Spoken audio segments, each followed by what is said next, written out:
fighting each other. I wanted to hear about Stallone, though. Stallone.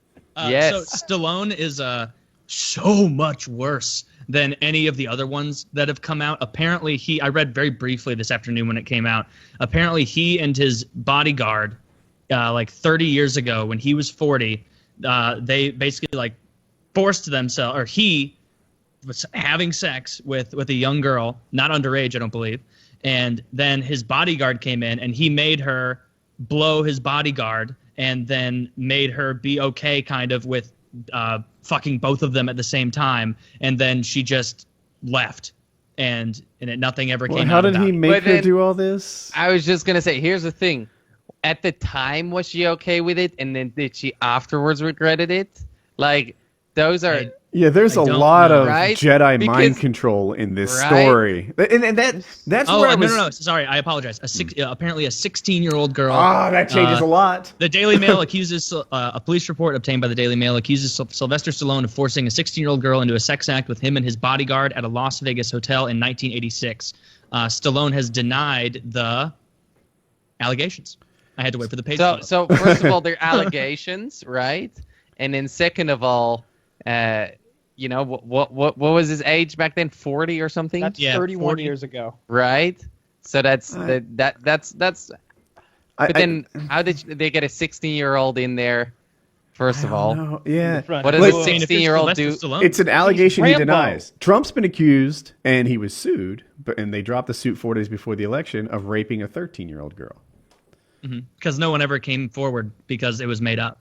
That's not how I saw it. No, it was Gloria Allred who was doing it, right? Yeah. But then I was just reading it out today, and that's not what it said. Is that the deal? That wasn't true.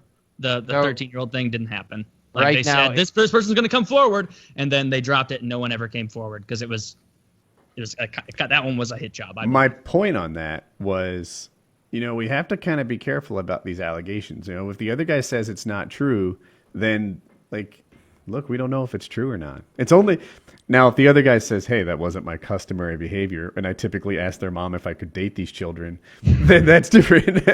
Yeah, this Roy Moore guy, I can't help but feel that he's definitely guilty. Definitely. Mm-hmm. But I'm even getting caught up in it too. Like what Queb was saying about we got to remember it's just an allegation, and what you were saying, Woody, we got to remember it's just an allegation. Like this culture of it now every time I even see a name getting dropped, I find myself almost skipping the allegation phase sometimes, where I'm like, oh, fucking Stallone, another offender. One.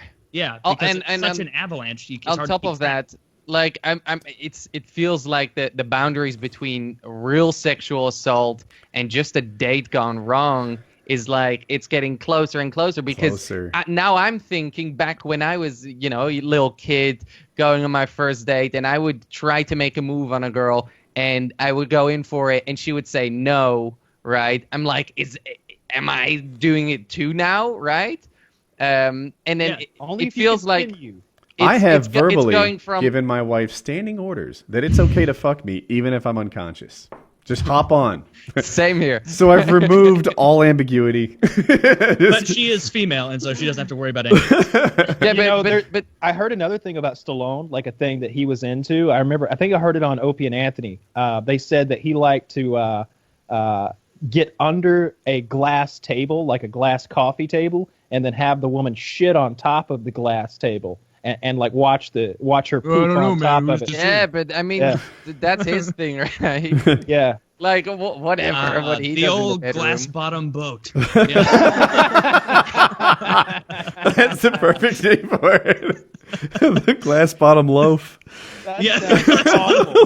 That sounds awful. And it's somehow, I guess it's not as bad as her shitting on his face, but it's somehow a little weirder, right? That he includes the was that room got a glass table in it? Oh, well, let it. Adrian, where's my other coffee table? He's always buying new coffee tables because he's ruining them. There's just shit stained glass in the dumpster. Yeah, no, you can reuse the coffee tables. Trust me. Yeah, Woody knows. Jesus. You spray it with Pam first. It helps because I can tell if they're traps. The kind of women I'm attracted to, you never know. You know, I was about to very say. passionate about gastrointestinal health. How often do you poop every day? I was about to say, like, fiber. Yeah. like why aren't these men just getting prostitutes? That's where I always go. Is like, why aren't they just getting prostitutes? But then I just remembered Charlie Sheen getting called out when he was involved with Heidi Fleiss and her whole prostitution thing. He had paid $50,000 over the course of 2 years for like many prostitutes that he was fucking, and like all that comes out. And, you know, In like today's standards, would that be praised? Like it would almost be like, what? Yeah. All I Charlie paid for Sheen's it. sex is consensual and Yeah. paid for? If the checks didn't bounce, I'm okay with this. No, they wouldn't be okay. They would say, those girls, they didn't choose to be prostitutes. He's taking advantage of people who were forced into a situation. And that's, like, I don't agree with that, obviously. I think that if you want to be a prostitute, you should be free to be a prostitute. But Yeah, that's no one the chose to response be a would McDonald's be, employee I either. promise. That was not their hope and dream. But you I still take use advantage them of for their every Big Mac. right? Yeah. I don't actually go there, but And they make a lot more money than a McDonald's employee. Way more, those prostitutes. They Especially should make Heidi Fleiss. prostitution legal.